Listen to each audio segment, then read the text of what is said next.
आगे बढ़ते हुए अब बात करेंगे हम लोग सुबह से ही आज पहले फेज का इलेक्शन चल रहा है विधानसभा पश्चिम बंगाल विधानसभा चुनाव का। तो वहीं तमिलनाडु में भी आज एक ही चरण में इलेक्शन का वोटिंग हो चुकी है विधानसभा चुनाव के लिए। तो अब बड़ी खबर आ रही है पुरुलिया से सामने, जहां पश्चिम बंगाल विधानसभा चुनाव 2026 के पहले चरण के मतदान के दौरान पुरुलिया जिले से तनावपूर्ण खबर सामने आई है, जहां ईवीएम के में खराबी को लेकर ग्रामीण और केंद्र बलों के बीच झड़प हो गई।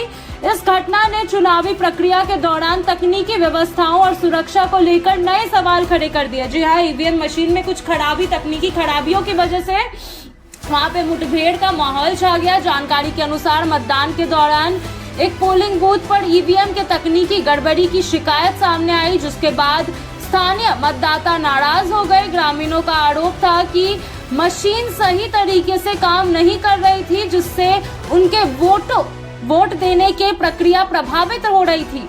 इस बात को लेकर माहौल तनावपूर्ण हो गया और कुछ ही देर में विवाद झड़प में बदल गया। जी हाँ, स्थिति को नियंत्रण करने के लिए वहां मौजूदा केंद्रीय अर्धसैनिक बलों ने हस्तक्षेप किया, लेकिन इस दौरान ग्रामीण और सुरक्षा बलों के बीच तीखी बहस और धक्का मुक्की की खबरें सामने आई है। हालांकि अधिकारियों ने जल्द ही स्थिति को काबू में कर लिया और मतदान प्रक्रिया को दोबारा सुचारू रूप से शुरू कराया। चुनाव आयोग ने इस घटना का संज्ञान लेते हुए संबंधित अधिकारियों से रिपोर्ट मांगी है। प्रारंभिक जानकारी के अनुसार खराब ईवीएम को बदला दिया गया था और मतदान में किसी बड़े व्यवधान से बचने की कोशिश की गई।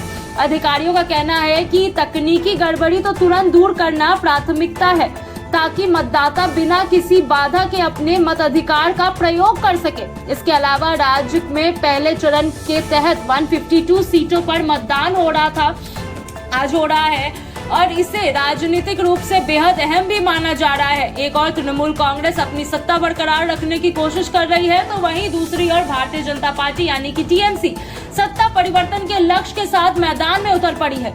चुनाव आयोग ने इस बार सुरक्षा और पारदर्शिता सुनिश्चित करने के लिए व्यापक इंतजाम भी किए हैं। बड़ी संख्या में केंद्र बलों की तैनाती की गई और संवेदनशील इलाकों पर विशेष नजर भी रखी जा रही है। इसके बावजूद पुरुलिया जैसी घटनाएं यह दिखाती है कि चुनाव के दौरान तकनीकी और जमीनी स्तर पर चुनौतियां बनी हुई है।